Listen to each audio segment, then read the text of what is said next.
and welcome to a brand new episode of Step into the Future presented by GE and partnered by Times Network.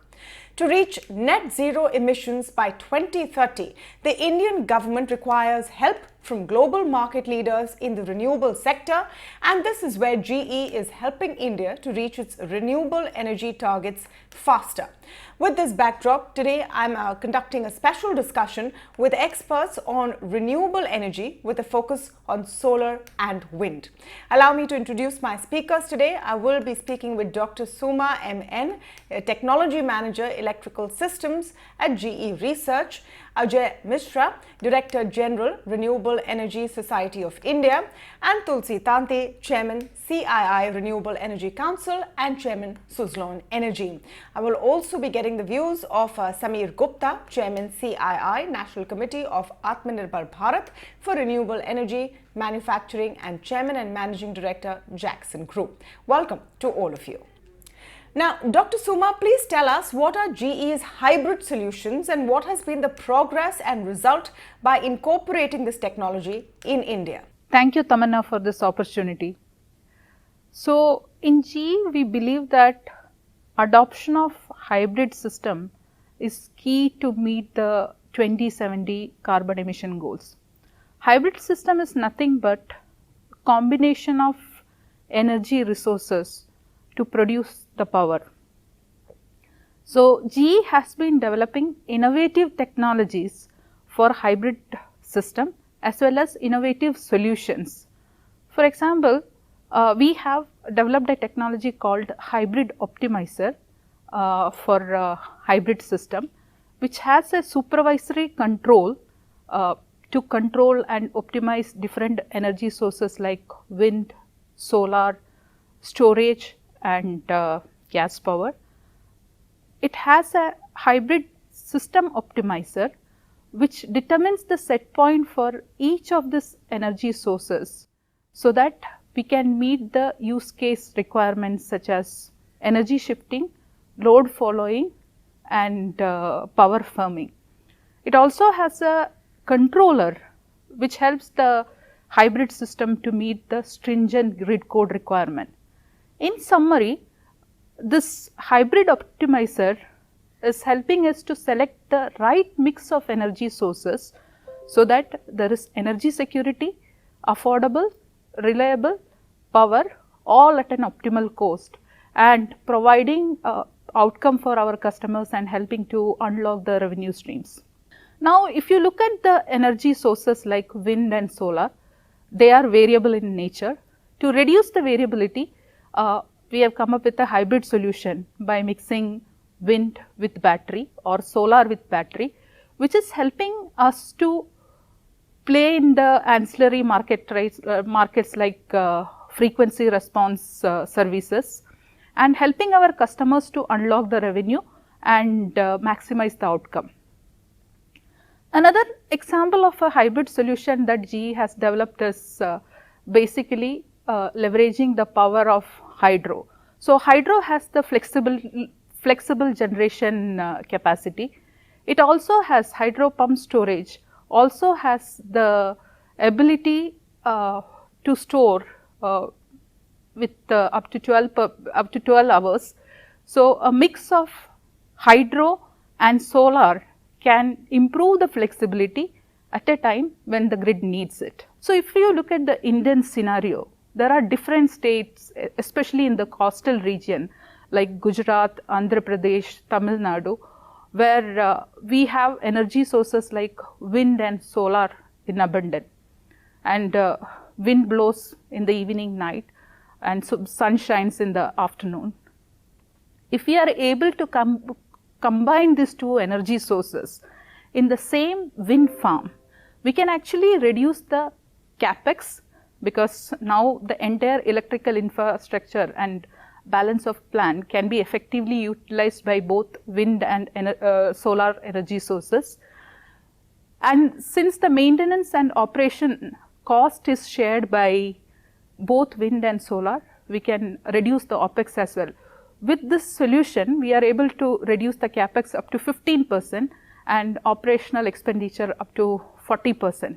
So, this is one of the solution which we called wind integrated solar energy, and this was first deployed in Anandapur, a village in Andhra Pradesh, in collaboration with one of our GE customer, Atria Power.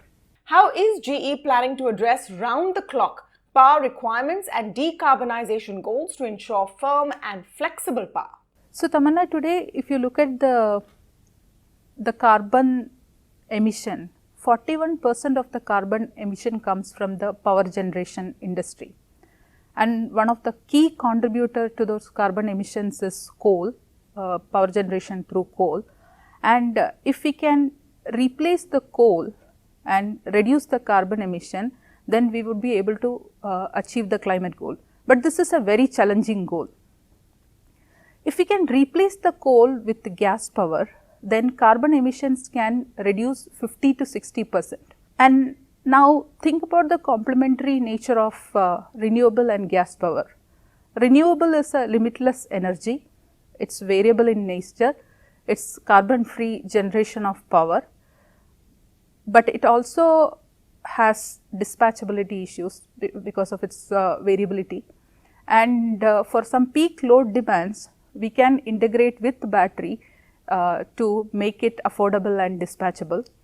On the other hand, gas is always available and it has good capacity factor. It is also dispatchable, high ramp rate, but it is not a carbon free generation. But the technologies like hydrogen and carbon capture and sequestration can help lower the carbon emission from the gas. So, with this complementary nature of gas and renewable, and if we bundle these two energy sources together, we can achieve affordable, reliable, dispatchable and round the clock power. Now, Mr. Ajay Mishra, India has 6 lakh villages, and assuming a potential of just 1 megawatt per village, there is a potential of 6 lakh megawatt capacity. Is such a large capacity creation actually feasible, and what then would happen to thermal power? Thermal power is there to stay, first thing.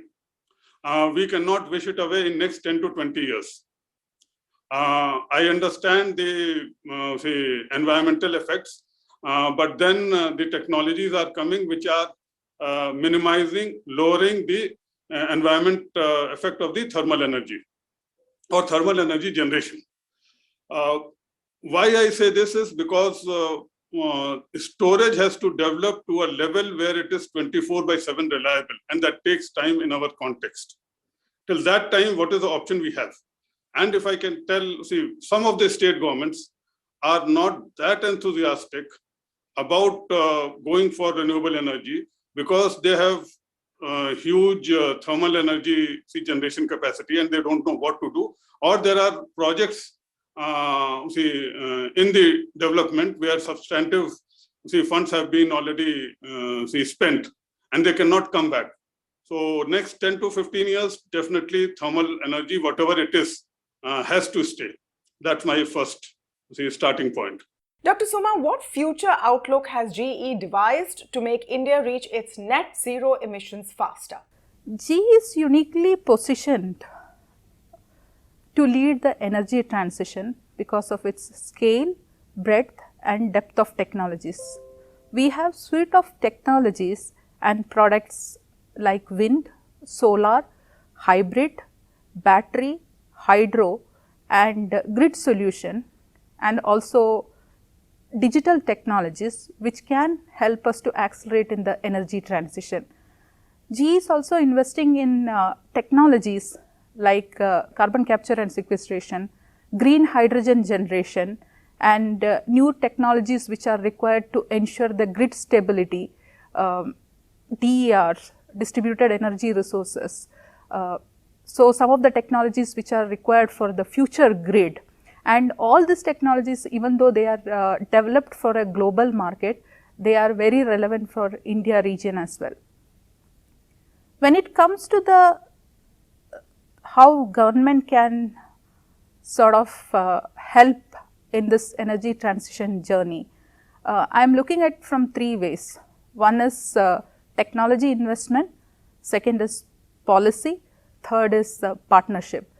So, for example, in the technology investment, we can think about low TRL technologies, which are zero carbon emission or near zero carbon emissions, like green hydrogen generation, carbon capture and sequestration, hybrid system, and also technologies which can lower the cost of existing energy sources and improve its performance itself.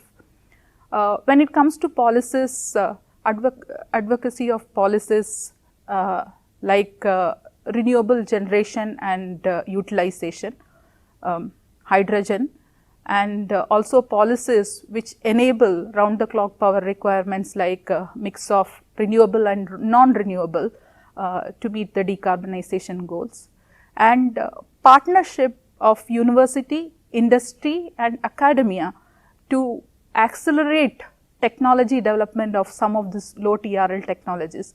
That's a role that government can play. Mr. Tanti, according to you, what role has India's ultra mega solar park model played in de-risking solar projects and upscaling solar capacity deployments in the country?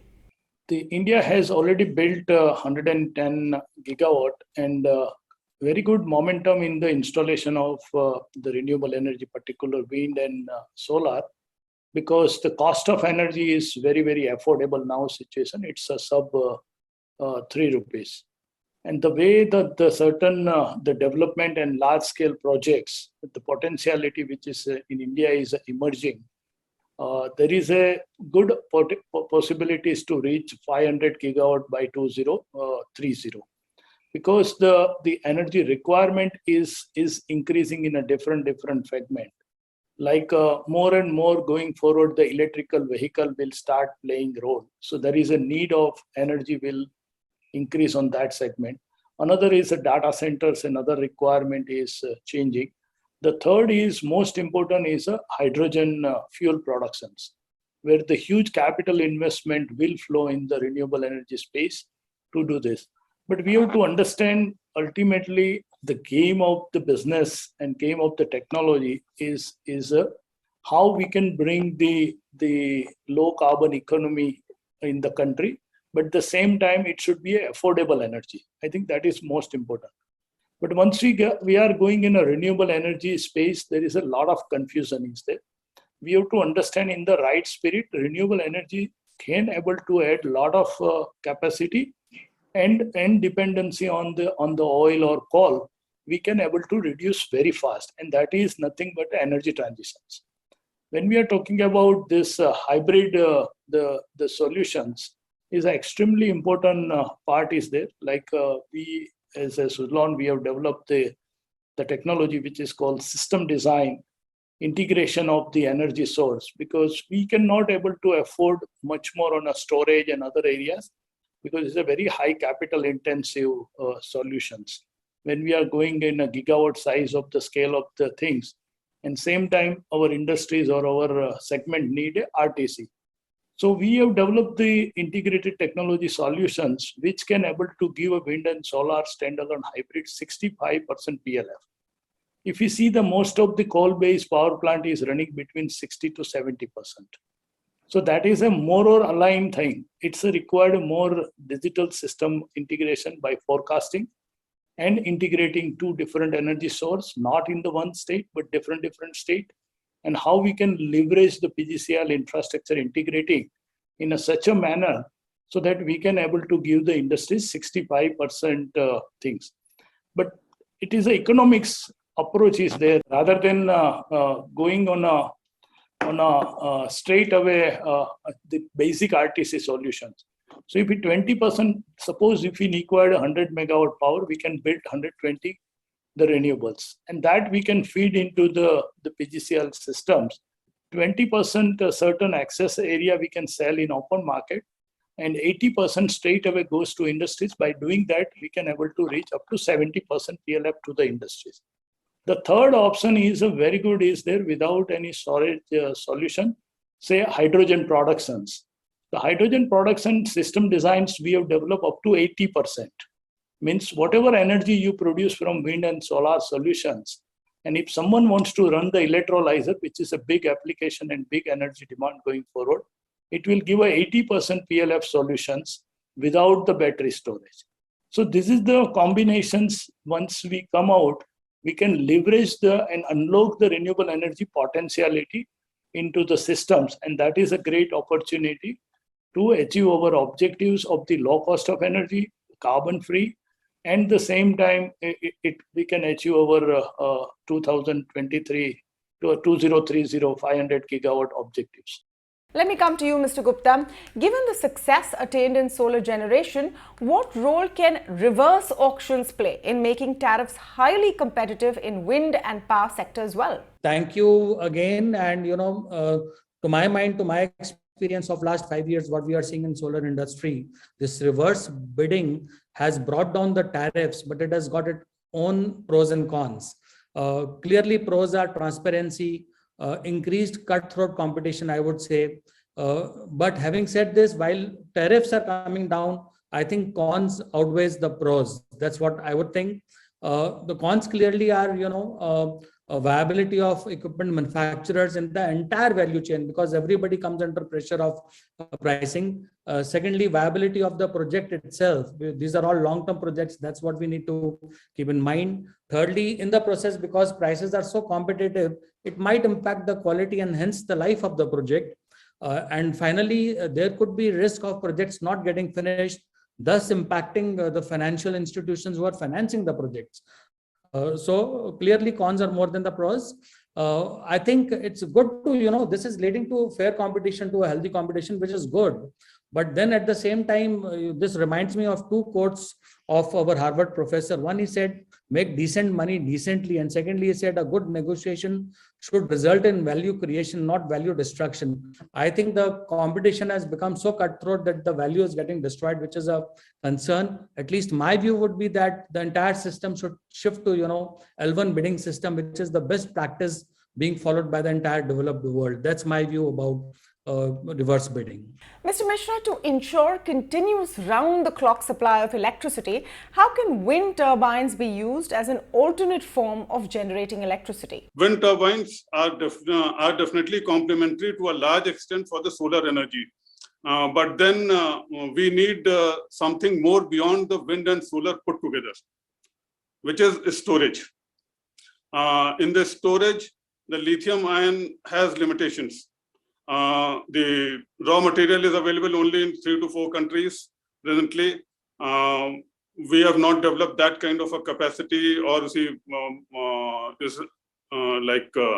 get the raw material from other countries. We are generally importing the material. See, we as Atmanirbhar Bharat, we have to go for technologies where we are self-sufficient and where we can be global leaders. That possibility, even in the storage system, I am seeing only in the green hydrogen storage systems in the days to come. Days to come means 8 to 10 years, not less than that. Until that time, thermal and hydro will continue, and the proportion of solar and wind will continue to increase. When the grid operating issues are coming of balancing the different kinds of energy at different points of time, by that time, green hydrogen should come. Let me take this across to Mr. Tulsi Tanti and Mr. Samir Gupta. What role has peninsular India's expansive coastline played in utilizing turbines that run with low speed of wind? India is fortunate. We have a very big coastal line is there, and because of the most of the wind resources coming from sea to the ground, and the potentiality is onshore wind area, approximately 300 gigawatt is potential. It can go higher once we go to the higher hub heights and other thing, but today is 300. And same time, we have a good opportunity in a offshore wind also. That is a immediate, we can say 200 gigawatt. So 500 gigawatt resources onshore and offshore is available. Same, more than 500 gigawatt is a solar is potential, which is physically execution. So more than 1,200 gigawatt capacity, we have a resources.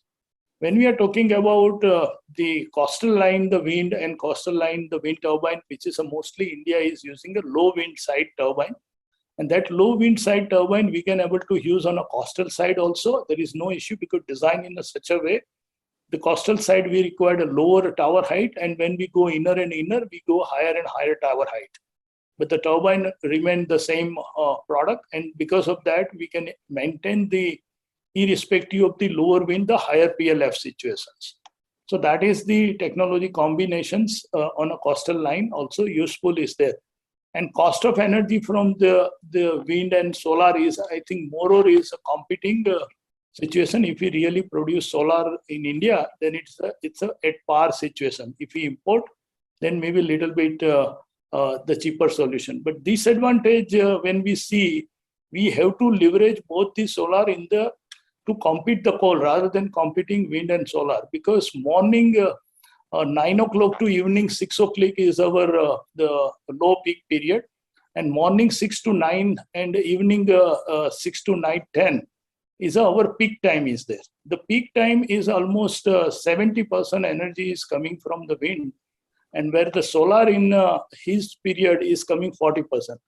So it is a both are mismatch situation is there. If we really utilize and integrate both the systems in such a way without battery storage, we can able to achieve up to the 65% the PLF. I think that is the win-win solution for the building the energy transition. Mr. Gupta, your response to that? I think offshore wind projects would be very important for production of even green hydrogen. I'm adding to the points what have already been said. They will be important for production of green hydrogen because of higher capacity utilization factor and of course greater generation of the time period. So these two factors makes it more appropriate. Also, I would think India needs to invest in manufacturing of longer rotor blades, which at the moment is missing, with high-tech composite materials such as carbon fiber, etc., which are more stronger, reliable, and environmentally friendly. So already a lot has been spoken about how in the coastal areas, wind can supplement the solar in producing round-the-clock power, which we have already heard. I think these two would be the added points from my point of view. And I think this will be one of the perfect solutions, which is solar, wind, and partly storage, be it out of batteries or out of hydrogen, where we will be able to provide round-the-clock power at a very competitive price in entire peninsular India. That's what I would think. Well, those were some great insights on India's position on producing renewable energy. Yes, the challenges do exist and the road to net zero emissions won't be easy, but it's great to see how companies are leaving no stone unturned in aiding India's power sector transition. Thank you for joining us on this episode of Step into the Future, presented by GE and partnered by Times Network. This is Tamanna Inamdar signing off.